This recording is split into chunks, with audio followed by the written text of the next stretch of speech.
Hello and welcome to the international launch of the PISA results. Welcome to the audience here in Paris and to the online audience around the world. My name is Michael Stevenson. We're reporting today on the 7th set of PISA results since PISA was created almost 20 years ago. Which countries and economies are doing best? Which are our fastest improvers? And if you're succeeding, what is it that makes you succeed? Well, to present PISA 2018, I'm delighted to introduce the Secretary General of the OECD, Angel Gurria. Secretary General.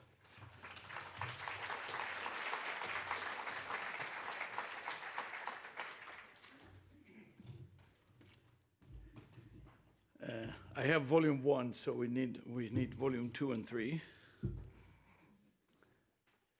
This is about many volumes, but it's a really historic day. Well, distinguished guest, Your Highness, and ladies and gentlemen, I'm pleased to launch the latest results of the OECD's flagship program for international student assessment, the PISA. Now, there's supposed to come out some slides someplace. I don't know. But in any case, let me wave this the old-fashioned way, because I get a bonus every time I wave when a publication like this, you know. And now this, I'll wave the volume 2 also, you know, and then I'll wave volume 3 also.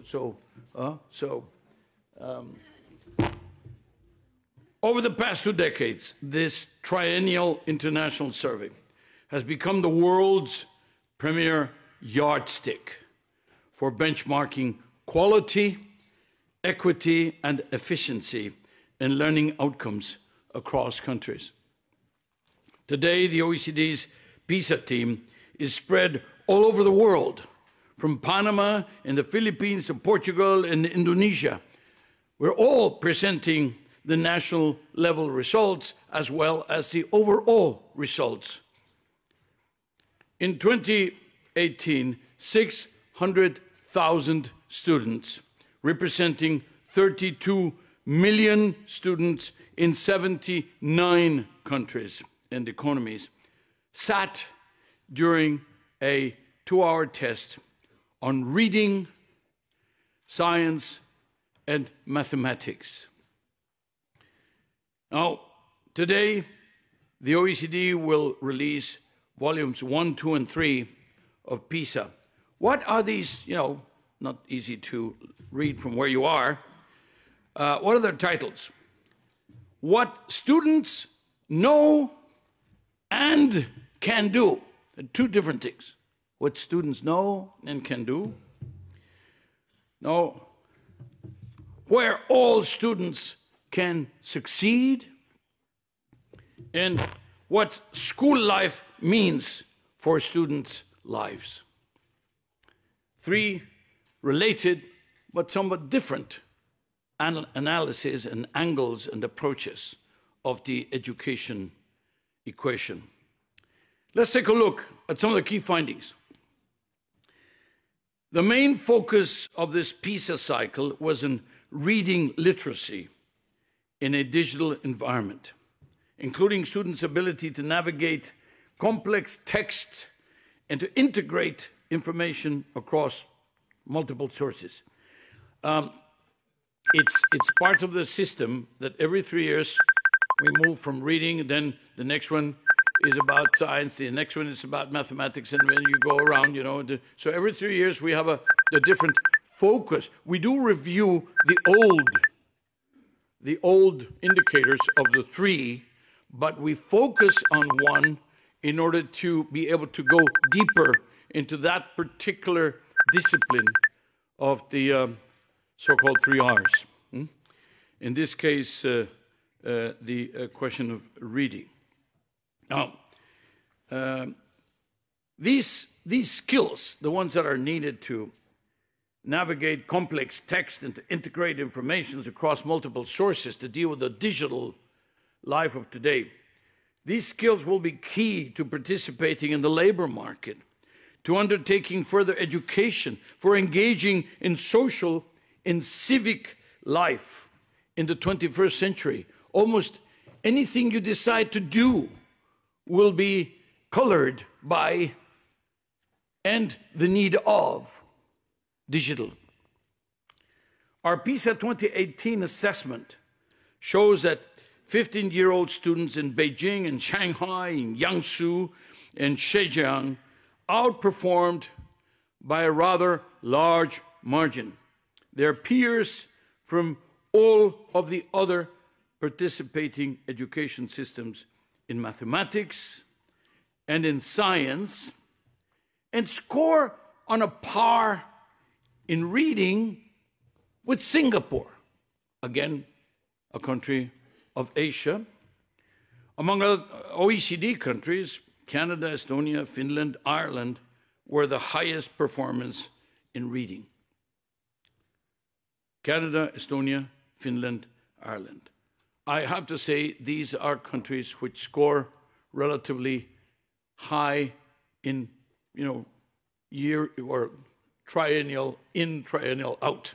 They are consistently in the upper levels. Today, reading no longer centers on extracting information. It is about constructing knowledge, thinking critically, and making well-founded judgments. What do you do with what you know, and what can you do with what you know, and what will you do with what you know? How do you try, or what do you try to do with what you know? But PISA findings show that fewer than 1 in 10 students in the OECD countries were able to distinguish between fact and opinion. 1 in 10. In fact, only in the 4 jurisdictions of China, as well as in Canada, Estonia, Finland, Singapore, and the United States, did more than 1 in 7 students demonstrate this level of reading proficiency. Oh, I can only say, if this were the first time, if this were the original diagnosis from which we depart, we'd say there are challenges ahead. And because this is the 7th time, I would say this is a pretty worrisome trend. We cannot say we didn't know. In the past, students could find clear answers to their questions in government-approved textbooks and could generally trust those answers to be true. Today, students need strong foundation skills to navigate instant information flows online and to differentiate between fact and fiction, right and wrong. In today's age of fake news, these foundation skills are critical. Now, turning to mathematics and science, our PISA results show that most students in OECD countries have acquired at least a baseline level of proficiency. In mathematics, 76% of students in OECD countries can, at a minimum, represent mathematically a simple situation from their everyday life. However, in 24 countries and economies out of 79, remember, more than 50% of the students scored below this level of proficiency, which means they could not represent mathematically a situation in their everyday life. 24 out of 79. In science, 78% of students in the OECD countries can, at a minimum, recognize the correct explanation for familiar scientific phenomena and identify a scientifically valid conclusion. So they can actually look at it and identify it and smell it or taste it or whatever, but they can, they can see which is a good one. It is worth noting that boys and girls have very different expectations for their future occupation. Even when they excel in PISA, mathematics, or science. More than 26% of boys reported that they expect to work as an engineer or a science professional when they are 30 years old, compared to almost half, almost to only 15% of the girls. By contrast, around 30% of the high-performing girls, but only 12% of the high-performing boys reported that they expect to work as health professionals. What you see is this the stigma of the characterization that starts in the families and then continues in the schools.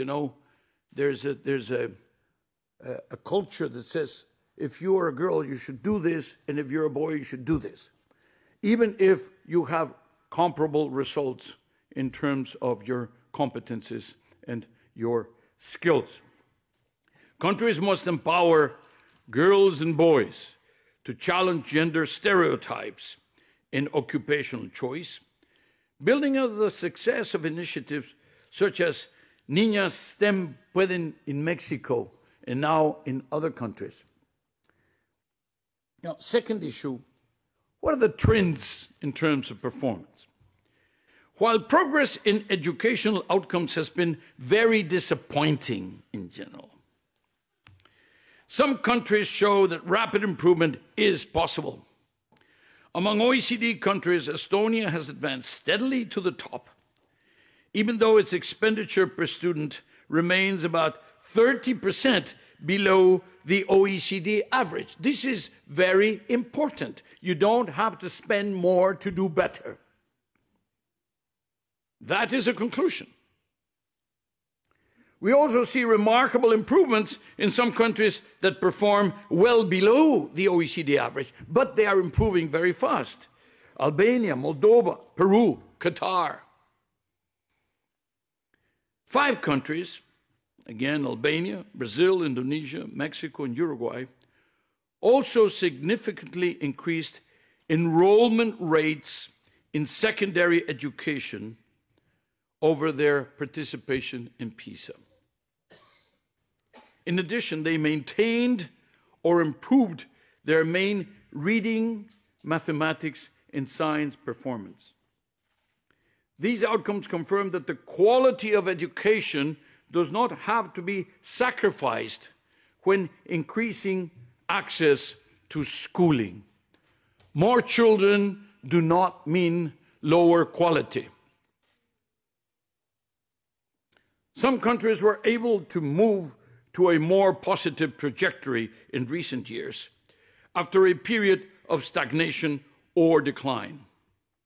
Sweden, for example, showed an improving trend in all the 3 subjects between 2012 and 2018, reversing earlier declines in the mean performance. Argentina, the Czech Republic, Ireland saw recent improvements in reading. Denmark, Ireland, Jordan, Slovenia, and the United Kingdom saw recent improvements in mathematics.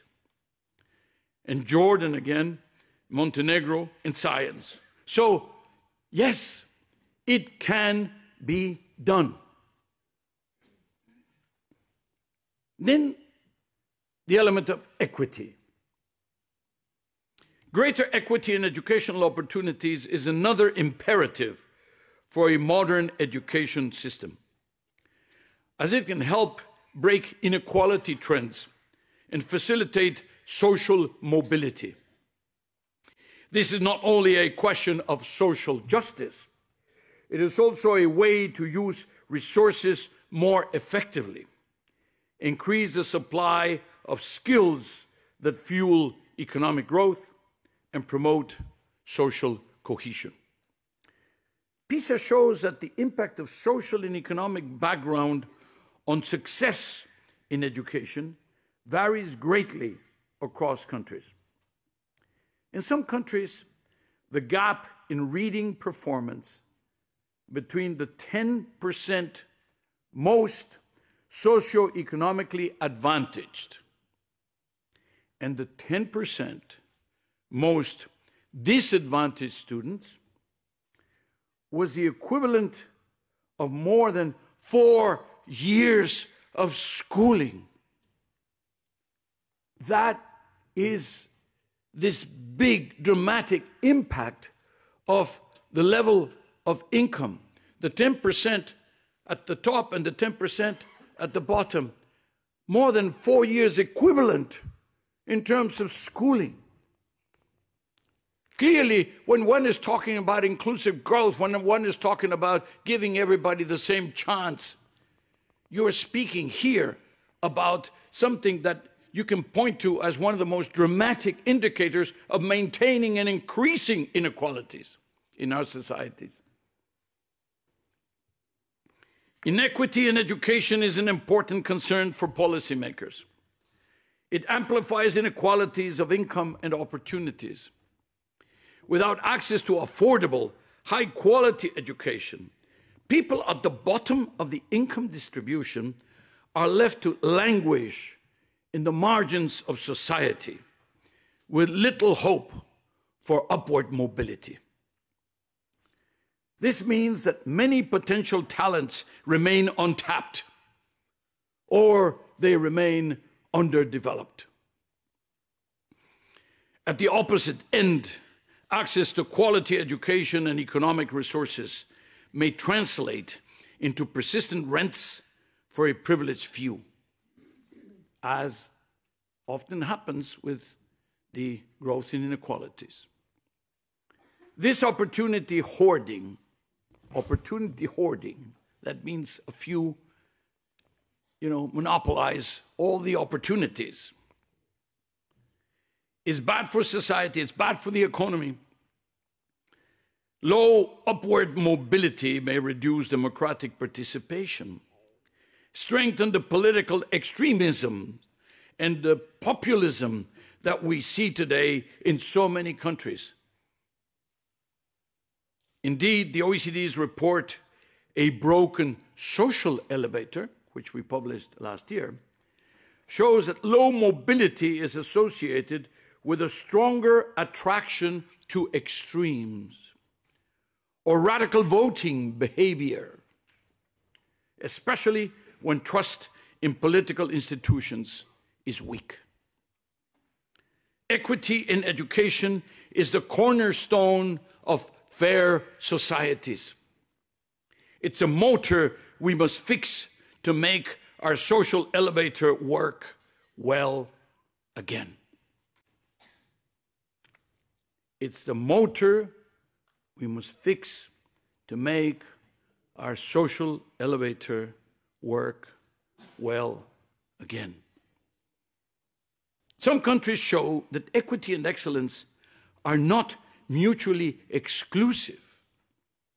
In Australia, Canada, Denmark, Estonia, Finland, Hong Kong, Japan, Korea, Macau, Norway, the United Kingdom, average performance was higher than the OECD average, while the relationship between socioeconomic status and the reading performance was also weaker, which means, you want this relationship to be reduced, ideally to zero, so that it just depends on the children's smart and the children's effort. So you do have a number of countries that show that it is possible to do both. Moreover, 1 in 10 disadvantaged students was able to score in the top quarter of reading performance in their economy. And this is 1 in 10 disadvantaged students got the top grades in reading. This indicates that poverty is not destiny. PISA data also show that the world is no longer divided between rich and well-educated nations and poor and badly educated ones.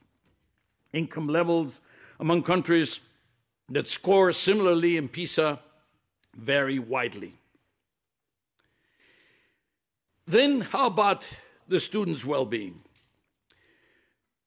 PISA is a first and only international large-scale assessment to measure students' well-being and to relate these indicators to students' achievements across a large number of education systems.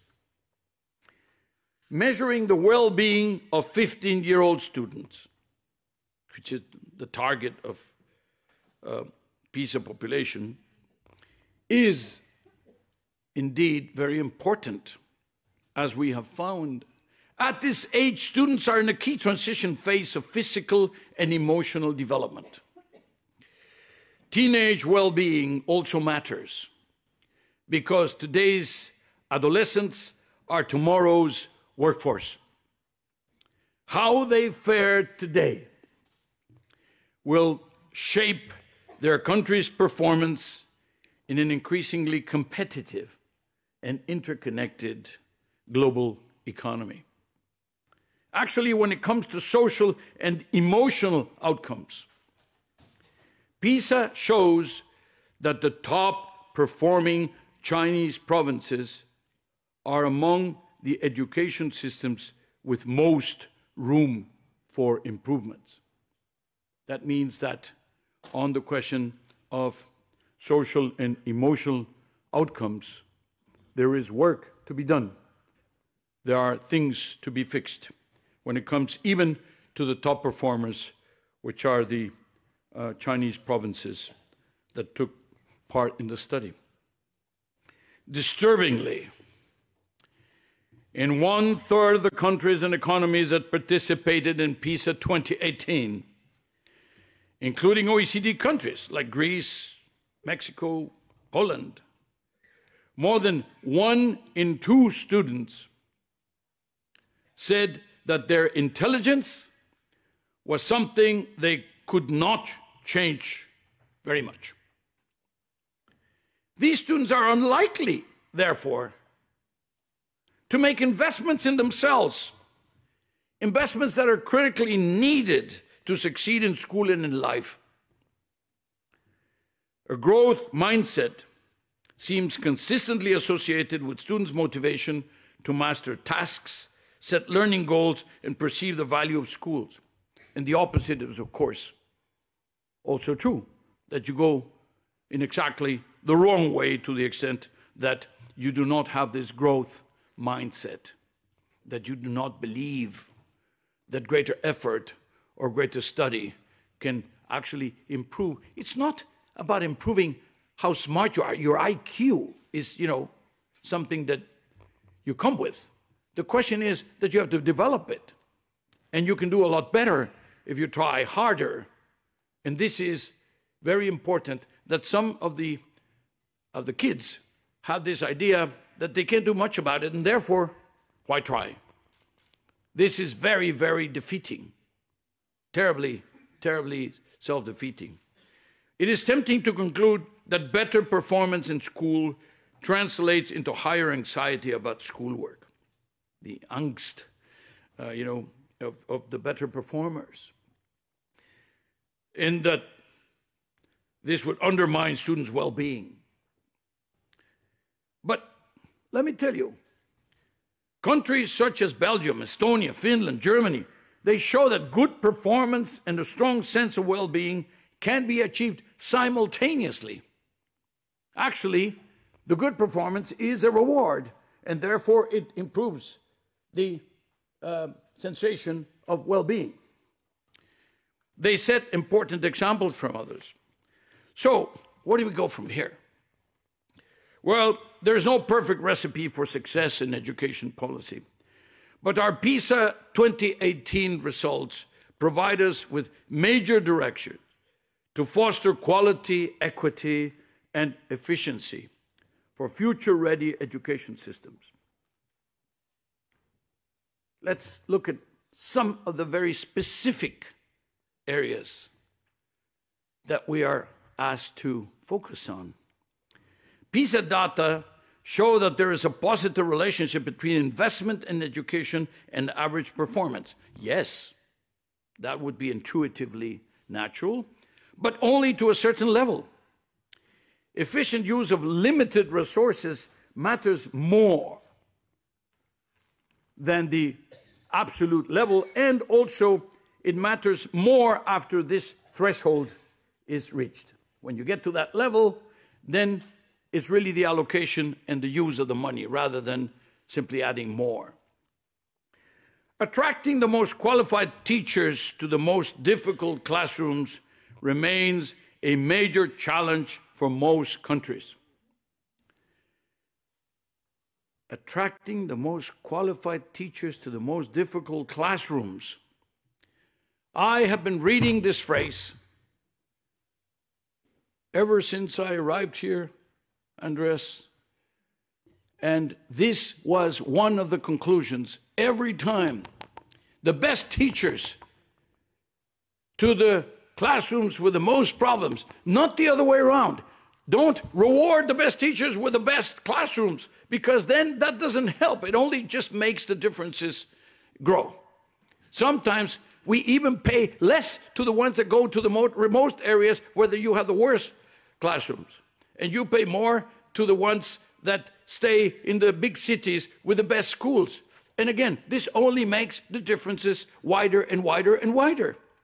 And the countries that have done the reverse and that have sent the best teachers to the most difficult classrooms have compressed the differences, over the years. No surprise. Again, intuitively, you would think that this is the better way. But I say this because I learned this in my first PISA presentation, and I have been repeating it ever since. And there continue to be countries that continue not to do this, not to follow this advice. Although again and again and again, every PISA test, we come up with very clear recommendation that this is the case. PISA results show that in several countries, more teachers are allocated to disadvantaged schools than to advantaged schools. This is good. This is fine. But these teachers tend to be less experienced and hold lower qualifications. Our analysis shows that it is not as simple as simply paying teachers who work in disadvantaged schools more. That helps, by the way, but it's not the only thing. We need holistic approaches in which teachers feel supported in their professional and personal lives. That they feel that everybody else cares about what they're doing because they have in their hands the seeds of the future of our societies. Students' well-being is crucial for mental health, learning, and ultimately for life outcomes. It's all about the life. It's not about a test. It's not about a score. It's about life. Policymakers, principals, teachers need to devise effective policies and practices to limit harmful practices. Bullying, for example. And to foster a positive climate in schools. So, dear friends, ladies and gentlemen, PISA is a powerful tool that can guide our efforts to make sure our education systems are future fit. Today, I have presented only a taste of our latest results. I urge you all to review and reflect on the volumes we have released today. Now, for the year of 2020, Andreas, what are we going to be presenting? The next one is? mathematics, and creative thinking. And that is in March, and then in, what, June or something like that? Or, anyway, it's 2020. So it never stops. Once the 3-year cycle starts, you know, it just keeps on giving. It just keeps on giving and keeps on giving.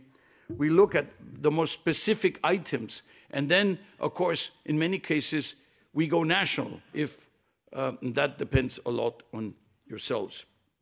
Count on the OECD's continued support as we strive together to design, develop, and deliver better education policies for better lives. Thank you very much.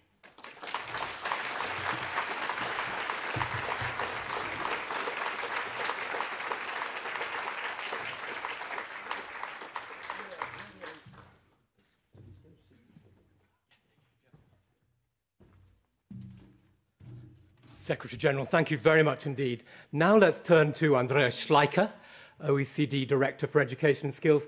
Andreas, your insights and interpretations.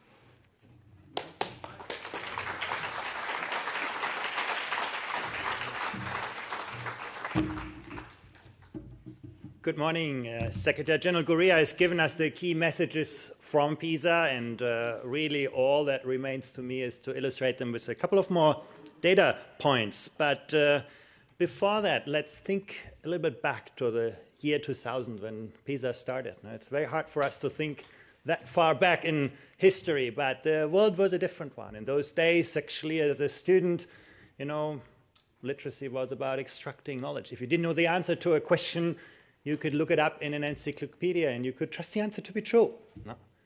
Today, you look up things on Google or Baidu and nobody tells you what is right and what is wrong, what is true and what is not true. That's how literacy became about constructing knowledge. And then in the early 2000s, you could see those things changing. No?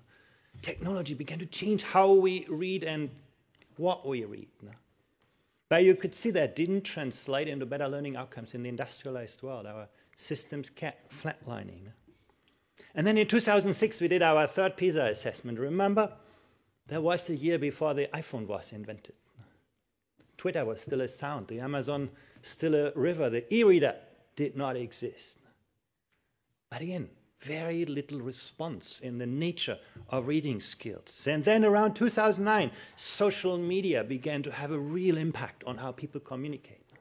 Writing, reading became a different kind of things. And again, you know, very little change. And then you look at, we began to talk to our computers in those days. And then think about, you know, robotics, virtual reality, cloud computing, big data, artificial intelligence. The real world and the digital world became one and became integrated, and the construct of reading became a totally different one. But it's very clear, as Secretary General Gurria has pointed out, that the world of education did not respond, did not change. If you'd see a line like this on a brain scan, you would get very worried. And I'm not talking about the big expenditure increases during those times. That's quite another story. It's simply the speed and volume and reach of information flows in this digital kind of revolution have created the perfect conditions, you know, for the kind of fake news to thrive, you know, making our lives more complex, affecting everything that we do. And you contrast this, you know, with the 9% figure that Secretary Gurria has mentioned. 9 out of 100 can distinguish fact from opinion when the context is complex. You know, these were not simple tasks, they were quite difficult tasks, but those are the tasks students confront every day. You can argue, well, you know, it's up by 2 percentage points from 2000, but again, you know, the world hasn't marginally changed. The world has fundamentally changed.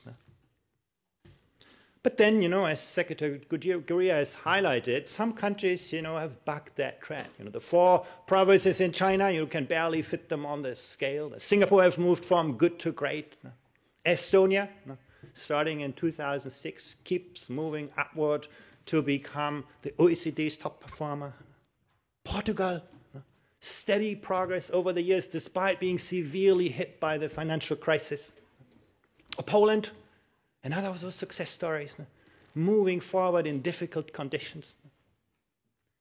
Some countries that do quite sort of still poorly on average have seen also remarkable progress. Look at Peru. Look at Albania. And you can say sort of countries like Brazil and Turkey might not look so impressive on this chart, but as Secretary General has highlighted, between 2003 and 2018, Turkey virtually doubled the share of 15-year-olds enrolled in school. So moving more people into the system and actually improving everybody's outcomes. Finally, Sweden, for many years, saw the most rapid declines in learning outcomes, largely due to a kind of misguided school choice policy that wasn't sort of embedded in strong equity-related mechanisms. But then, around 2009, 2010, they caught the ball and keep moving upward, steadily progress. That also shows us we can turn things around when they go wrong. So that's basically how we got to the league table that you just saw on the screen.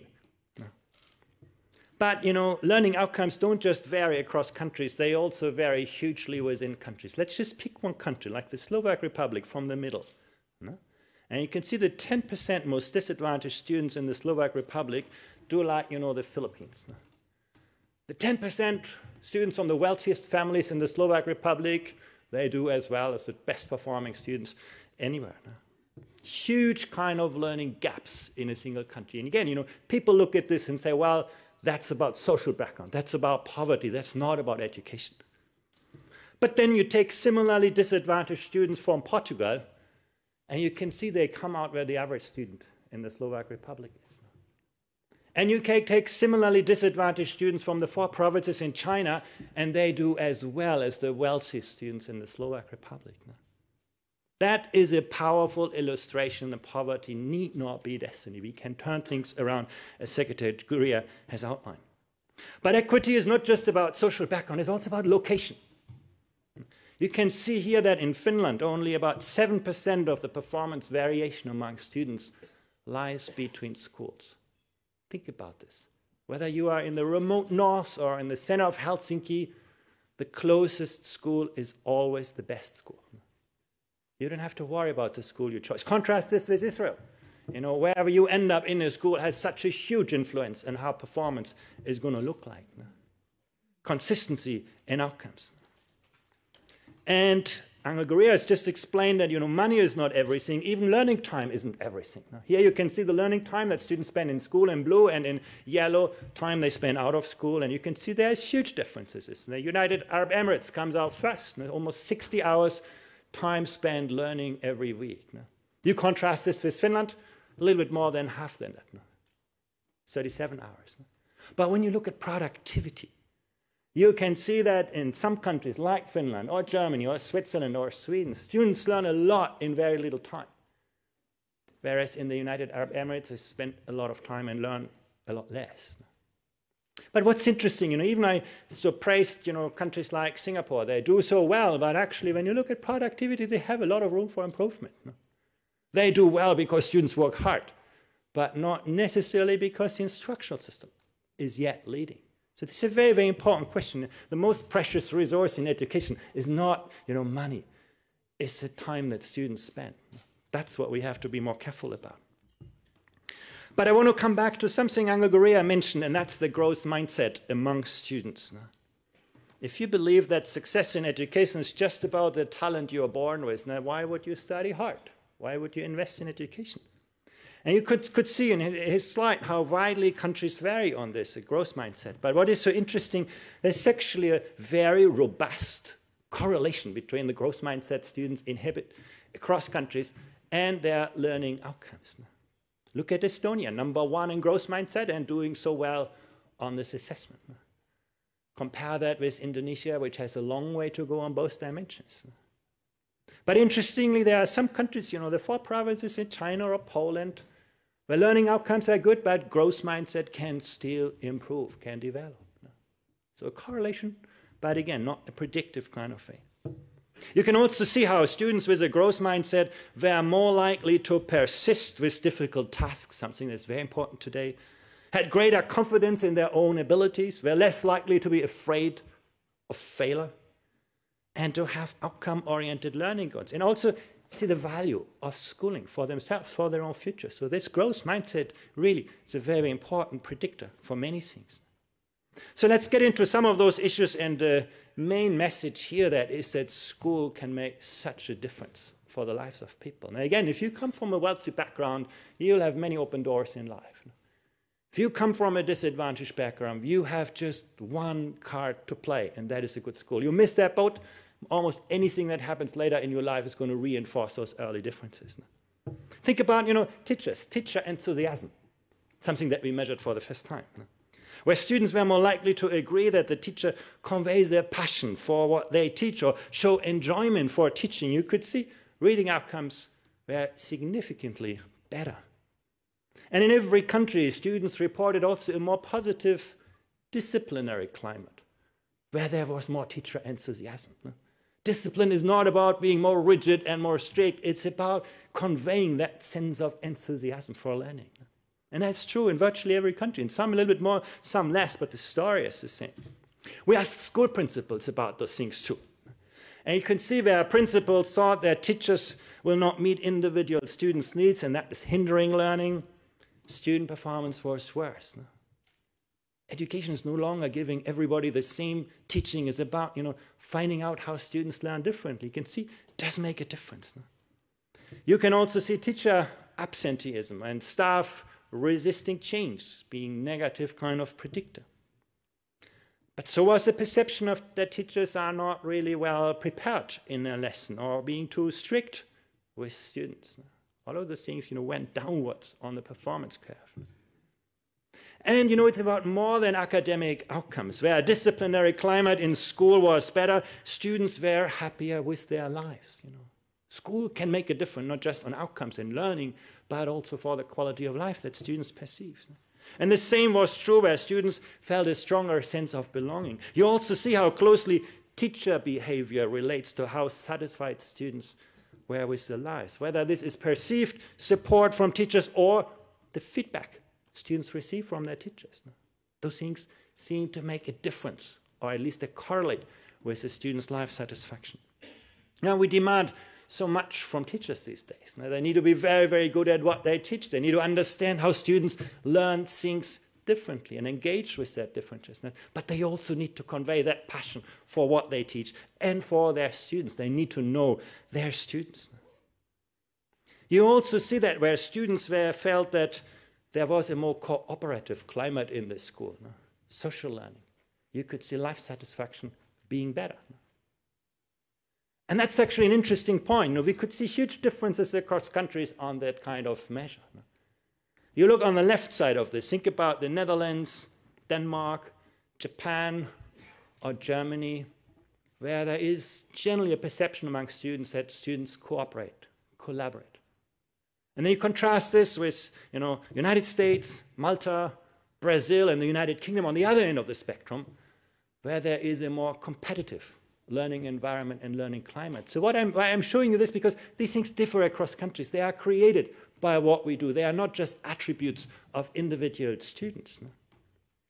At the same time, we should be careful of pitting cooperation and collaboration against each other. Actually, what the PISA data also show is that, both aspects can predict better outcomes. The cooperative environment and many dimensions of a more competitive environment as well. For many students, cooperation and competition go together. It's not competing against each other, it's about competing with each other. But I want to bring you back to this issue of social inclusion that Angel Gurria highlighted so much, which again, remains the most fundamental challenges about education. And again, it's not simply about giving more young people access to the same education. It's not about, the right to be equal. It's now about the right to be different among students, and education finding its way to every student's mind. And that's something that we can do for the first time, technology enabled. You saw the huge learning gaps in learning outcomes, but it's equally striking that in most countries, the share of high-performing students from disadvantaged backgrounds can't see higher education as their future. I'm not showing you here that disadvantaged students are less ambitious in their education career than privileged students. That's a simple story, easy to explain. I'm showing you here students who do equally well. You take a high-performing disadvantaged and a high-performing privileged, and across the board in most countries, the people from disadvantaged background will not have those educational dreams. They will not see their future in education. They will not aspire to the kind of occupations that are associated with high skills. It seems you cannot be what you cannot see. And there are big gender stereotypes. This is something that you've just seen already.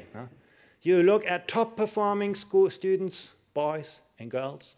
Both have very strong outcomes in math and science. Both have very good kind of conditions to become the scientists of engineers of tomorrow's world. But the boys want to do this and the girls do not. Now, our education systems have actually done a quite good job on PISA to give boys and girls equal skills in science. There's very little of a gender difference in science outcomes left on PISA. This is one thing we have succeeded with. But we have totally forgotten to see that science is also about how you see those subjects opening your own life opportunities. But again, you look at countries, particularly if you look at this Eastern Europe, it's very impressive on this. Those countries have actually been able to give boys and girls quite similar aspirations. So I think that also, again, shows there's things that we can do about this. And you put all of this together and you can see the odds are terribly stacked against the disadvantage. Whether you look at growth mindset, positive feelings, bullying, even teacher enthusiasm, discipline. If you come from a less advantaged background, you're going to go to a school with a poorer environment. Except for teacher support. It's interesting. In disadvantaged schools, often students perceive their teachers to be more supportive. Whether this is real or perceived, we don't know. But that's the only exception.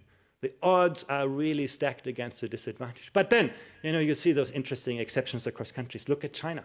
The 4 provinces in China, students in the most disadvantaged schools have the strongest growth mindset. Or you look to Poland. Disadvantaged students still show a strong sense of belonging.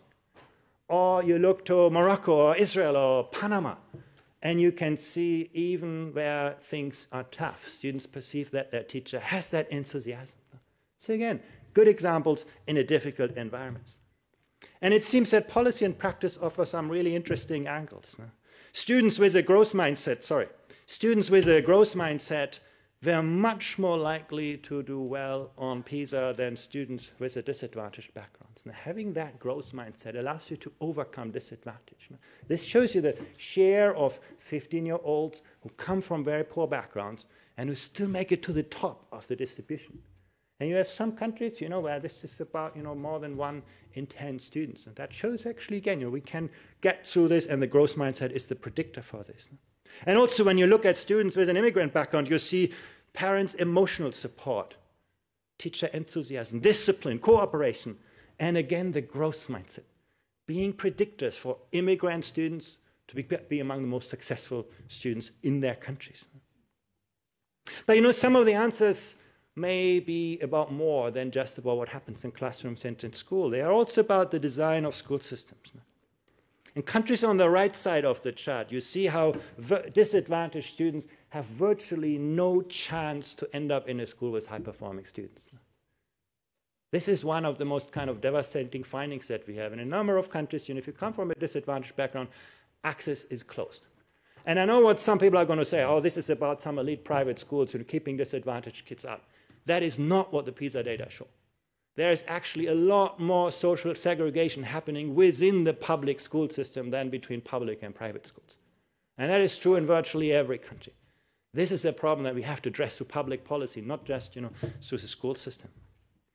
And finally, you see that in most countries, the allocation of resources remains hugely regressive. And this is something that Secretary General Gurria highlighted, and I just wanted to show you how big the issue is. You want to be on the green part of this slide, where you attract the most talented teachers to the most challenging classes, and you give those kids from disadvantaged backgrounds the better resources.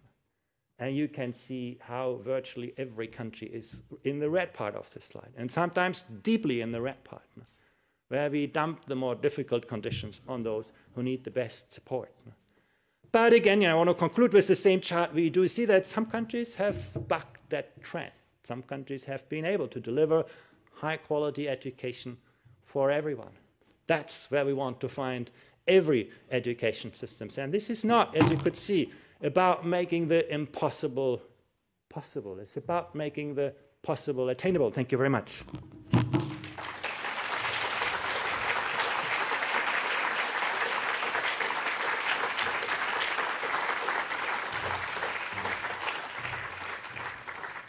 Andreas, thank you. Well, we've a few minutes to reflect on what we've heard, and we're joined today by 4 experienced and successful education leaders from around the world. I think if we can bring a microphone in their direction, then Un Seng Tang, I thought I'd begin with you. You were, for many years, leading the National Institute for Education in Singapore. And as you look at Singapore's performance in recent times in PISA, I wonder how important you think teacher professionalism and leadership has been, and how you brought that about.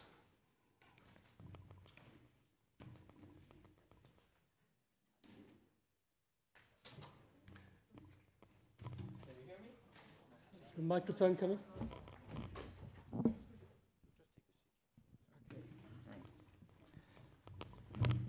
Very good morning. Thank you for giving this honor and opportunity to speak. I think teachers are very, very important. From my culture, the way we look at teacher symbolism is that teachers really signify the importance of learning. And I have been the director of the National Institute of Education previously, and one of the things that we always emphasize is that the day society disrespect teachers, I think society disrespect learning. So when I was first the Dean of Teacher Education, one of the things that we really emphasize is that the teacher factor is so critical to every student. A teacher may have seen 30 students, 60 students, 100 students a day, but to every student in the class, you are that one teacher. And what the teacher says and do affect the student's emotional and mental being tremendously. So that is why over in Singapore, we pay a very high attention to teacher policies, and as an objective observer, as an academic of the Singapore system, I think one of the things that we have done is to have a very coherent policy in dealing with bringing up the teacher professionalism. First, we attract good people into the profession, and we continue to do so. Today, we have a degree track as well as a postgraduate track, and the students who come to the degree track, they represent some of the best students from the high school cohort. In fact, they are called teachers scholars. And you can do a lot with somebody who is enthusiastic and willing to teach. And the mindset that they come in with is that we should give education to those who need it most. And that is going to classes, schools, where students need the best help in education. So attracting the best people, having a fair compensation package, and very importantly, professional development. You know, teachers in Singapore have strong opportunities for professional development, as well as building strong professional teaching learning network, and a clear vision of the teacher's career pathway. When somebody joins the teaching profession, they have a very clear vision that I can continue to just love to be a teacher, and I can move along, build up my competencies, and become a master teacher, a principal master teacher. And there are clear competencies. I'm not just a teacher of 10 years or 20 years, but along each path, the teachers progress in the capabilities of using different pedagogies, capabilities of using a variety of assessment, and they impart these skills to younger teachers. So you have a clear teacher career track in the classroom. Teachers who have interest in subjects, in curriculum, they are identified and they are being spotted to be brought to become specialists, strengthening the curriculum perspective. And those, of course, with leadership and organizational capability rise up to become heads of department, principals, and so on. So a teacher enters a vocation, they have a very clear teacher career pathway. And all of this is supported by a strong ecological factor, a strong sense of accountability, a strong sense of the fact that the school principal, the principalship, the school leadership support teacher leadership and support the entire learning environment. A future-oriented perspective. Education is changing so fast, and teachers need to have up-to-date perspective, not only of the curriculum, but as what is happening around in the world. And most importantly, a coherent alignment of all the resources that you put in the country, from the perspective of not only the schools, but the ministry, the university, the kind of dialogue and conversation that we are constantly having among stakeholders and community leaders, all who are interested in building this teacher symbolism. I just want to conclude to say that I always tell my teachers, you know, every one of us, whether or not you are a school teacher or not, you are a teacher. Because at some point in your life, you taught somebody. At some point in your life, you mentor somebody from the teaching perspective. So why do we ever deteriorate the symbolism of the teacher? We should uplift the symbolism of the teacher, and the teachers who are in the profession represent this symbolism, and therefore, they need to have the values where they care most for the learner. And that's why you are a teacher, like a doctor whose main goal is to help a patient. The teacher has this value set that I am the expert and I'm the champion of the learner. And the teacher represents the highest value of the desire to constantly upgrade and learn, and so maintain a very strong teacher identity. And not only so, within the teacher education program, we ensure a very strong community interlink, where teachers realize that we never walk alone. We walk in the community and we work with the community. So I think uplifting the teacher symbolism is one of the key pillars that have kept the quality of education within Singapore. Thank you.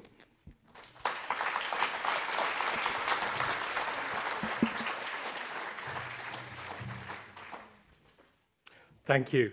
And I want to come now to Maria Helena Castro, longtime Minister of Education in Brazil. Maria Helena, in a way, you built a culture of public accountability in Brazil as a bedrock for Brazilian improvement. And I just wonder, as you look back on that, how you achieved it. What did it take to make that happen, that culture of public accountability? Okay. Big question in 2 minutes, but see what you can do.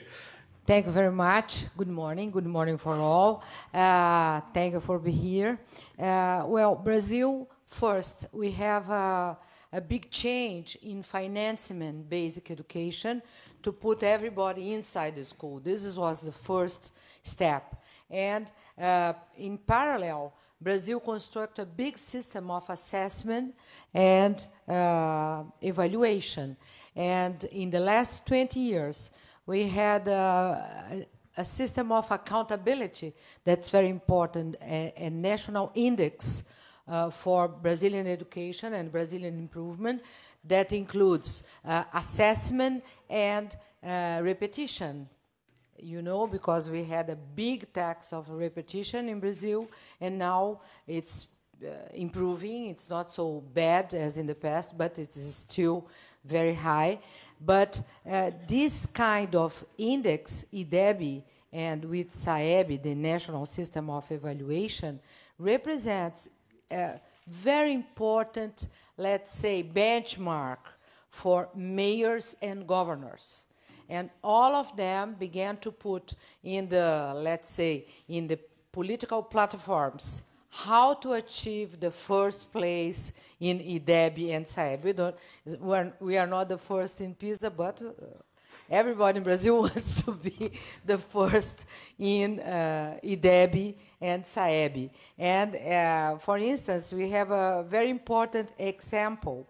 A municipality very poor from Ceará, like Sobral, has improved a lot, and the state of Ceará in the Northeast has improved a lot. Besides, Ceará is a very poor state.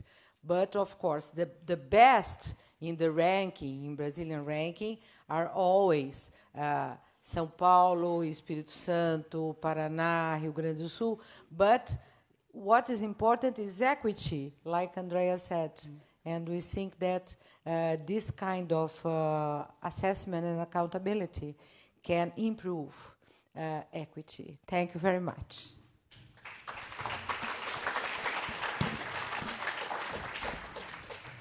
And Sota Hekia Parata, Education Minister in New Zealand in recent years. Hekia, if you'd come up to the seat next to Maria Helena. And I suppose you have built an inclusive system in New Zealand, diverse but inclusive. And as we've seen, that is at a premium. So how did you achieve that? What would you share? Well, kia ora and warm Pacific greetings to you all. Thank you very much for the opportunity to be here, and congratulations to the OECD, yet again, Secretary General, and to Andreas for the work that you continue to do in PISA. PISA, in effect, has become the pulse of global education, and ignoring the strength or weakness of that pulse, I think we all do at our peril. So it's good for us to be here and see what the latest baseline data is. And now turning to the question I'm actually here to answer. Yes, in New Zealand over the 5 to 6 years that I was Minister of Education, I'd put it both ways. I was both focused on how did we make sure that not one learner was left out, or to put it the other way, how did we make sure that we did more than talk the talk of rhetoric of inclusion and equity, and how could we go about doing that? And the first thing, and the second thing, and the third thing is data. Data, data, data. What do we know about our students? Where are they? Which child needs what resource when in order for them to be successful? And we developed a mantra in New Zealand, and it was basically from numbers to names to needs. So the government should have the numbers across the system, but each and every school should know the names of their specific children, most at risk of not achieving, most at risk of not being able to participate, and what they need particularly in order for success to be within their grasp. And one of the contexts that I tried to really strengthen was this idea of language, identity, and culture. And how did we meet the children in the space that they felt most confident about, as opposed to requiring that learner, particularly from disadvantaged communities, to make all of the progress towards feeling empowered in their learning journey. I know we've heard it a lot here this morning. Poverty is not destiny. In New Zealand, we use deciles as a way of how we fund. So one of my key messages always was, decile is not destiny. Every learner has the potential to be successful. We just have to find what the learning light is for that particular learner. And as I used to say as I went round schools, parents send the best child they've got. They're not keeping their good kids at home and sending the naughty ones just to frustrate teachers, classrooms. Parents send the best child they've got, and they want and hope the best for them. So how do we facilitate that occurring? And then just an absolutely relentless centering of the learner in our education system. I don't know about all your other systems, but too often the conversation, the focus, the attention is on the comfort and the convenience of adults, how they are feeling about their particular role. And of course, as we've just heard from our colleague, teachers and teaching and the quality thereof is absolutely critical. It doesn't matter how fantastic the political speech that a minister might make, because that minister is not in that classroom with that student trying to facilitate the learning and progress of that individual. And so I was always mindful that we had to focus on how we lifted the quality of teaching, how did we create the conditions in which teachers felt recognised and respected, and I didn't always get it right. You know, ministers don't arrive fully formed either, perfect in how they should go about things. But another particular element that I found very successful was active collaboration.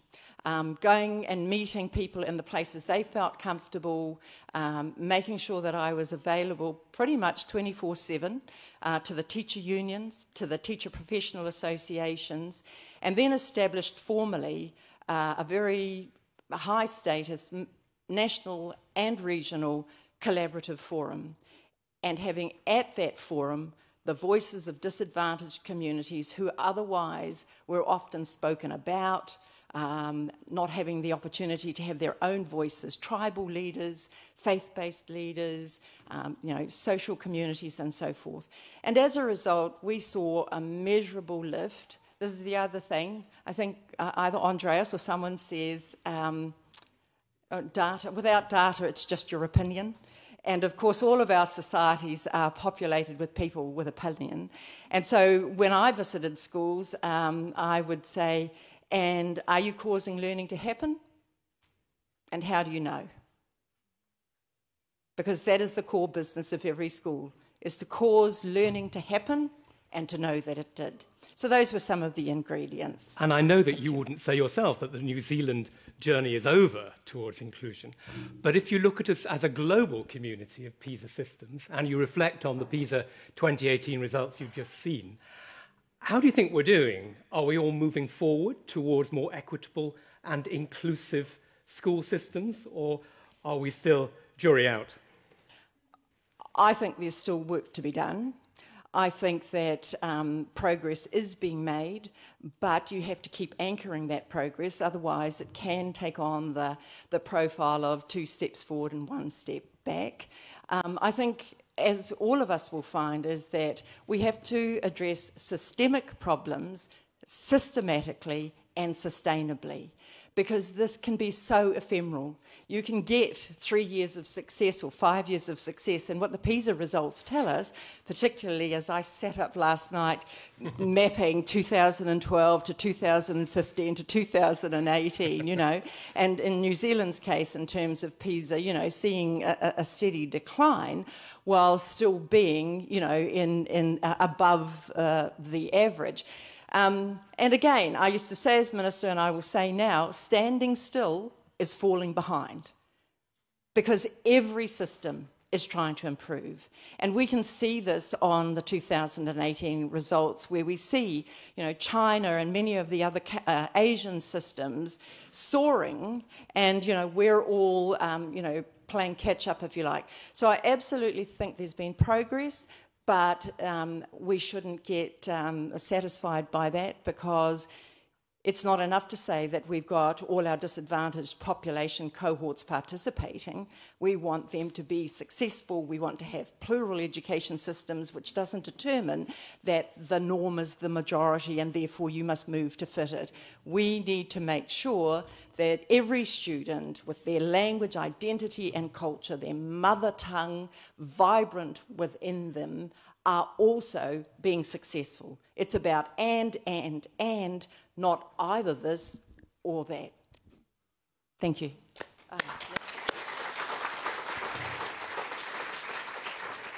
Culturally, I would sing, of course, at the end of it. No, we'll keep you to that. Thank you. John Schnurr, you lead America Achieves. And a broader question, really, is as you look at the PISA 2018 results from a US perspective, what are your thoughts?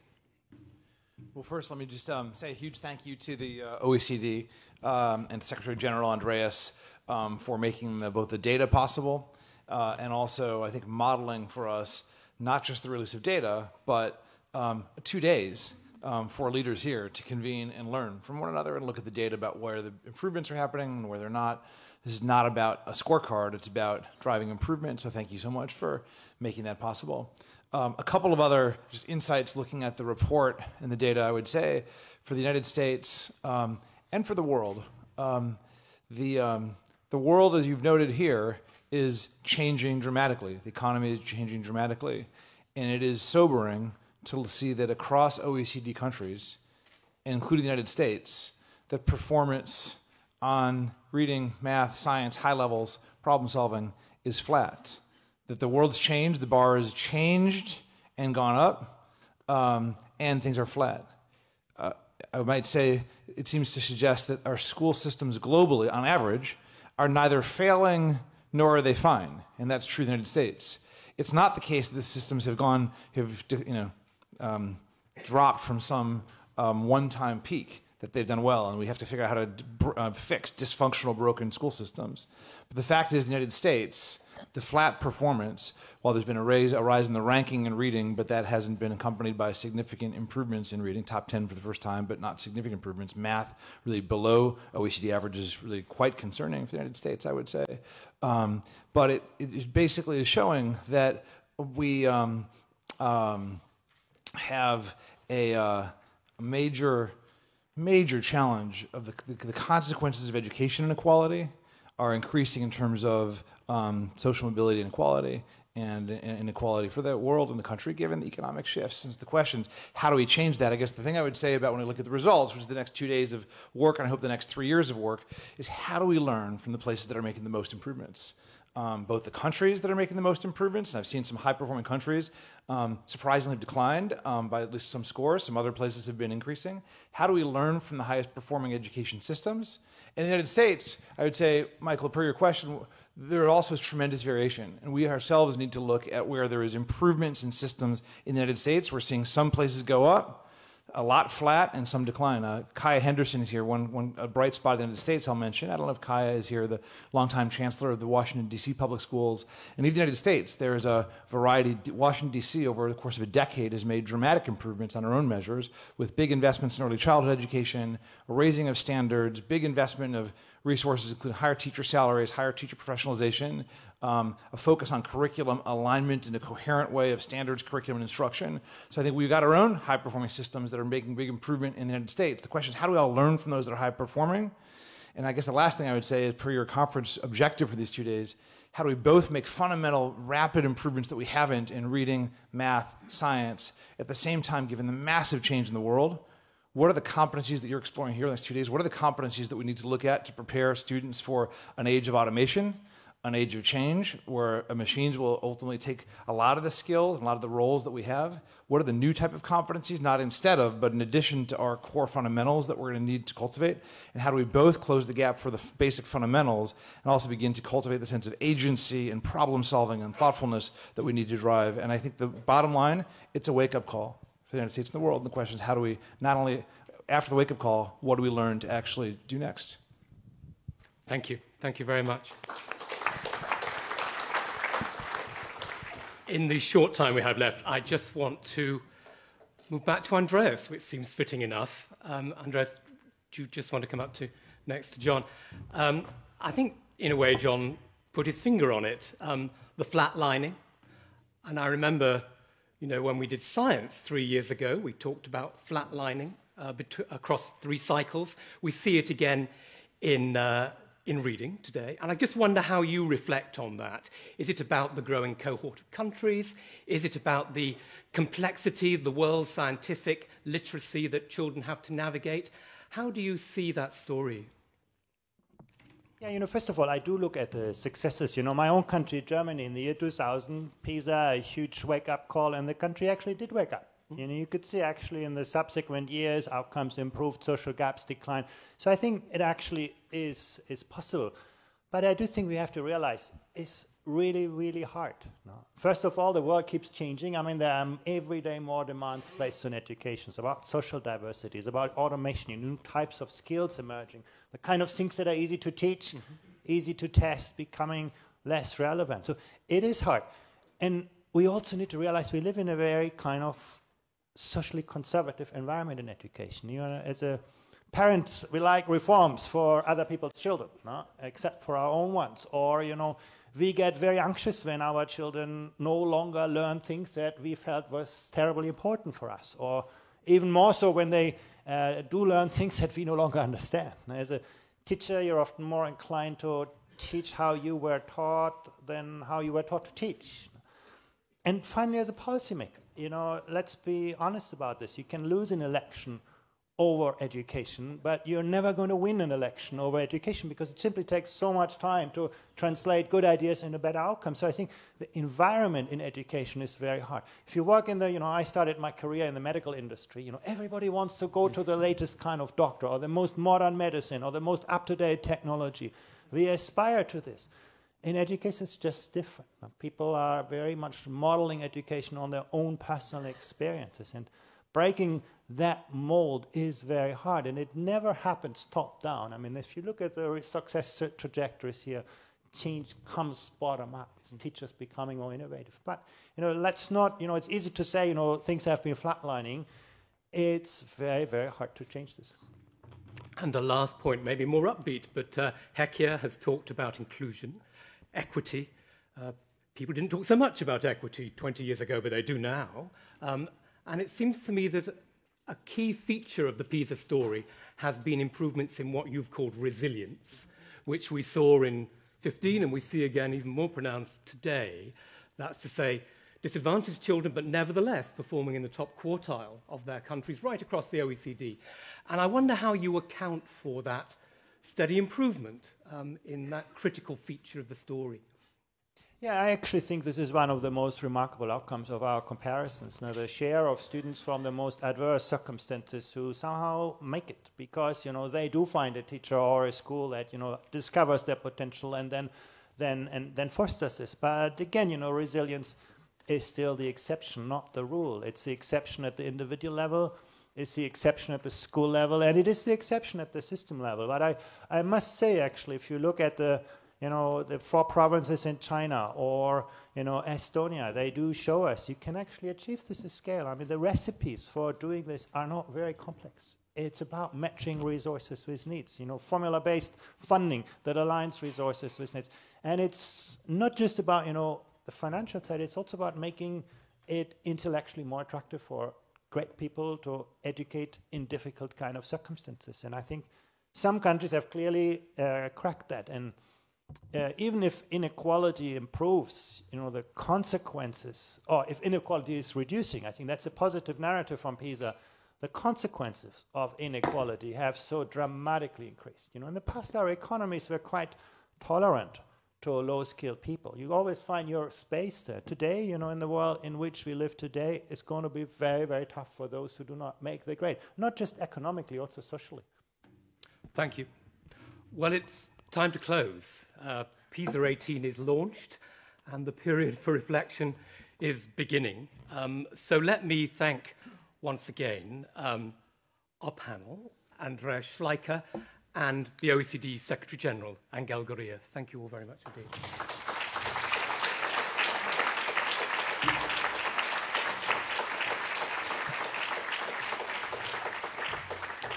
We will now pause for just 3 minutes or so before the Forum for World Education begins. So can I ask those who are not staying with us for the forum to leave the room around now, if you would, and we'll get underway in just a couple of minutes' time. Thank you very much.